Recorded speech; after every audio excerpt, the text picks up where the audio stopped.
Okay, so now we're going to look at different ways that you might come across assets and how to make sure that you're not infringing on someone else's copyright.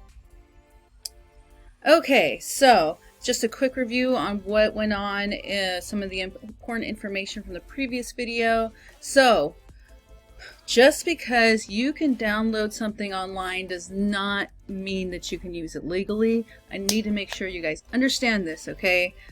This is a huge issue, and the more people to know, the better. Share it with everyone you know. All right, so design assets is a term referring to all those materials that you would need to create a project. And assets you download online can only be used if you're given the proper licensing or usage rights. And sometimes you can find this on the actual website, or there's some kind of purchasing area, such like that. I'm going to go over some more of this in just a second. Public domain basically means that you can use it however you want.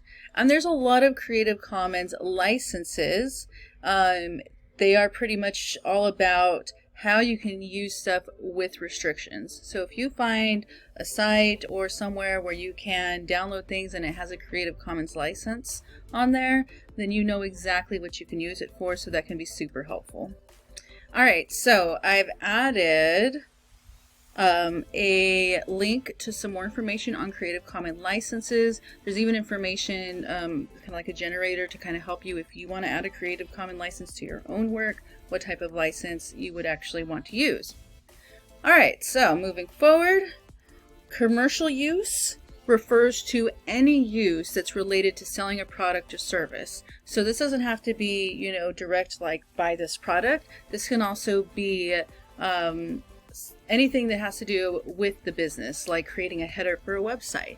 That's going to be commercial use. So when you're creating for a client or an employer, pretty safe bet that it's going to be commercial use, and you need to have a commercial use license for all of your assets when you're creating for these people.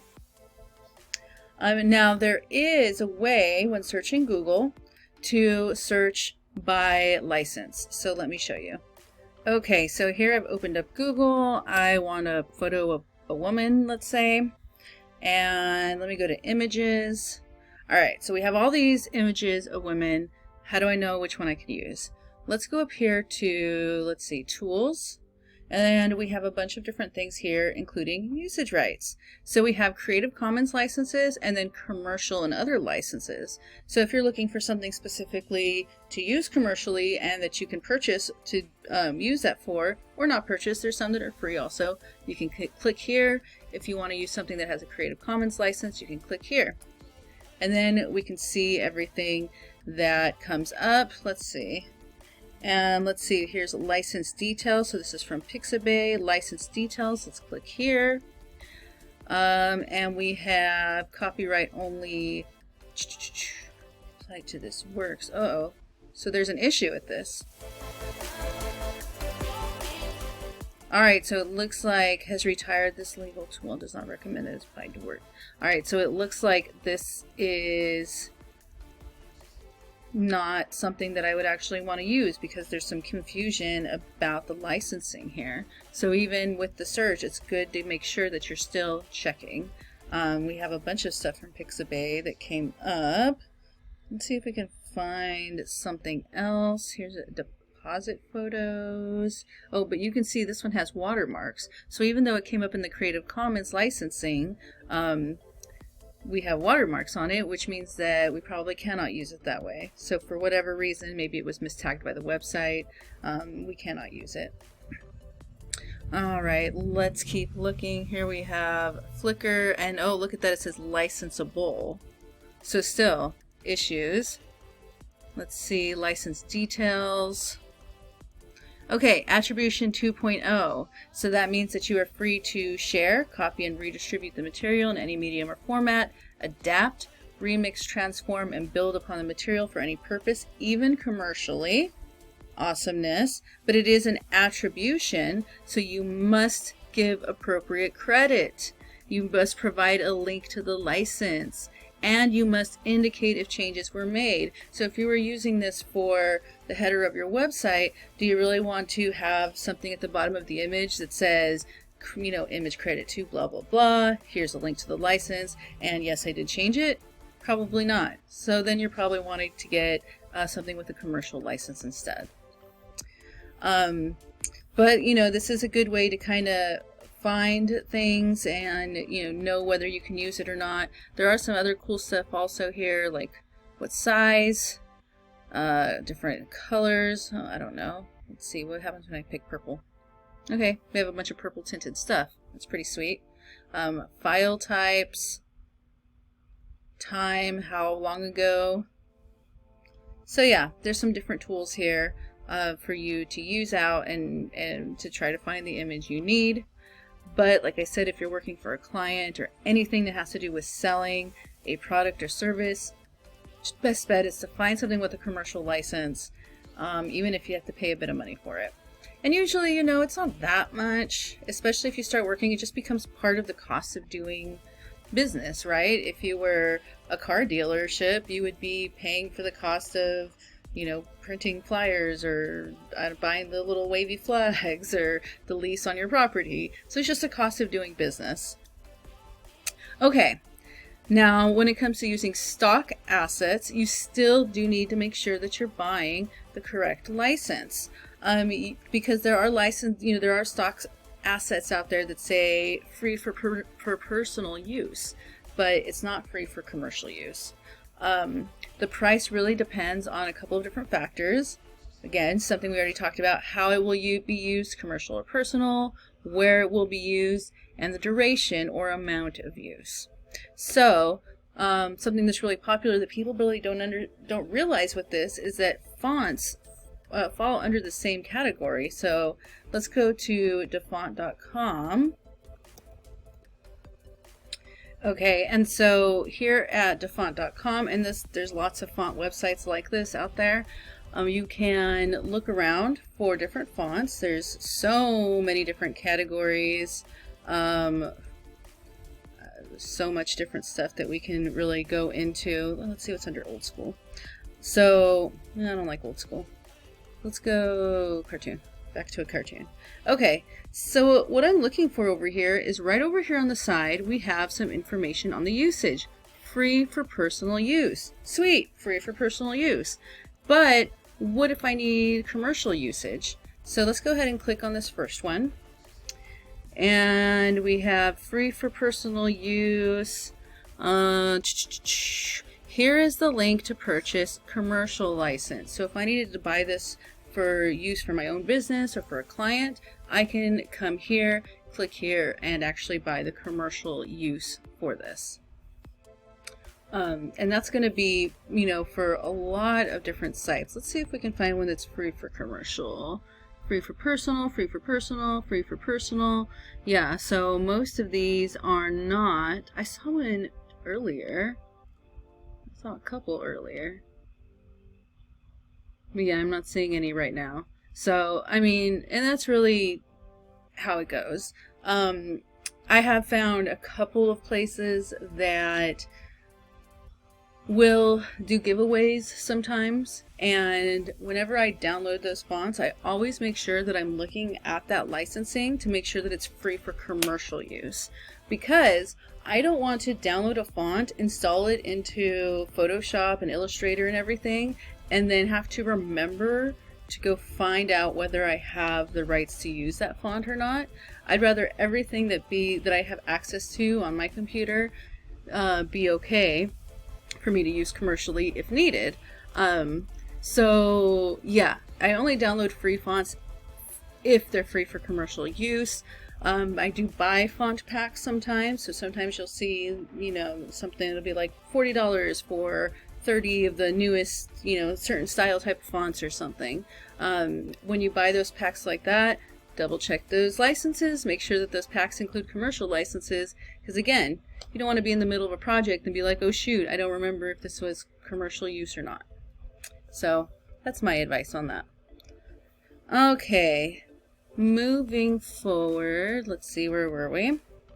Okay, so even with sites that offer free stock photography, there are still limits usually to what you can do. So we're going to take a look at Pexels.com. Okay, so I'm here at Pexels.com, and this is a pretty sweet site. It says the best free stock photos and videos shared by talented creators. Awesome.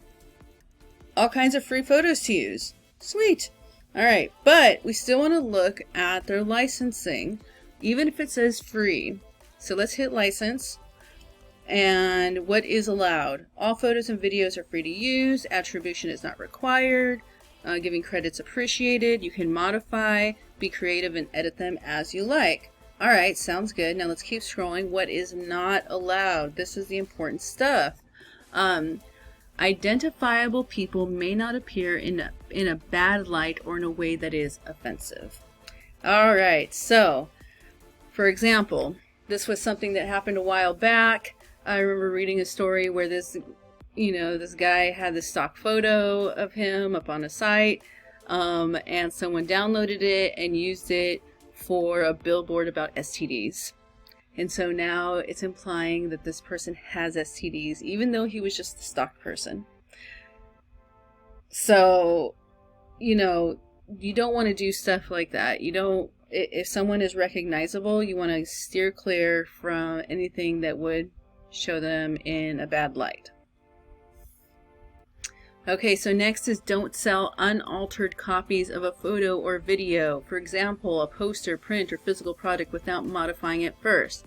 So that means you can't just download one of these photos, slap it on a mug, and sell it. No, you cannot do that. You have to have changed it up and added your own creativity before you do anything like that.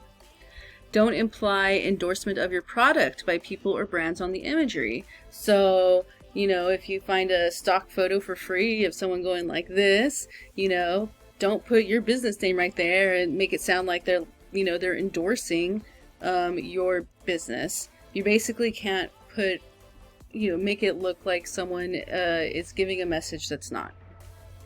All right, and don't redistribute or sell the photos and videos on other stock photo or wallpaper platforms. So don't download these photos and then try to get on Getty Images and upload them there as your own work. Okay, that's a no-go. So, and there's even, an FAQ section, frequently asked questions. So if you don't know, don't do it. Don't do anything sketchy out there, guys. All right. Now here's something that you will probably run into. Using clients' assets. So sometimes you're going to get hired by a client and they're going to say, hey, I need you to make a design. Here's my logo. Here's a couple of photos. And here's the font I want you to use. Okay, sweet. That's pretty awesome. But it's important to verify with them that they have the proper licensing. Why? Because as a designer, you can be held liable for using assets without the proper licensing. You can be sued for it, okay? So, some people, they probably don't know. Just like before this lecture, you might not have known, okay? And that's all right. That's why when you start this conversation with someone, they give you those files, it's important to say, okay, well, before I use these files, I need to verify with you that you have the proper licenses, because I can be held liable for using stuff that doesn't have the proper licenses. So do you have a commercial license? Very important to say commercial license to use these. And if they say no, then that's an issue. You need to obtain a commercial license. If they say, I don't know, you better check into it, okay? And that's what I mean by, be specific. Well, before we get that, it's best to get that verification in writing, because if they are, I want to assume the best about everyone, right? But if they are lying, if you have it in writing, then hopefully if you get sued, the judge will take that into consideration, that you were acting in good faith, that you really did think that you were okay to proceed. Preferably in a contract form is best. Sometimes just an email has worked out in court cases, but a contract really makes it a lot better. And if you have your client signing contracts, if they are someone who is lying about it, they're less likely to keep doing it, right? They're less likely to sign that contract if they know they're lying. So anyways, not trying to be negative here, but things happen. So yeah, making sure, you know, that you're asking, do you have a license? And you know what, I need to update this. It should say, do you have a commercial license to use this font?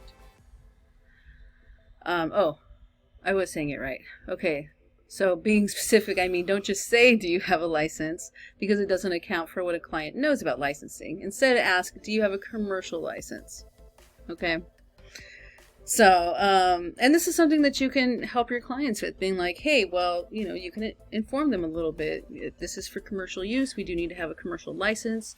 If you want, I can search for that font or similar fonts and see if I can obtain a commercial license. But I'll be adding that to my fee because that's a cost of doing business, and you shouldn't have to foot that cost and get less money for your work because of it. So just let them know, or they can buy it. But if they buy it, hopefully they send over the proof, you know. All right, my final tips. So especially when creating commercial work, your best bet is to use, whether free or bought, assets that are clearly marked for commercial use. Okay, and last but not least, this is my favorite tip, just create your own. We're creative people. Come on, make your own. All right. If you are using, I mean, that's not possible for everything. Like, I don't know how to make fonts, but that's why I buy fonts.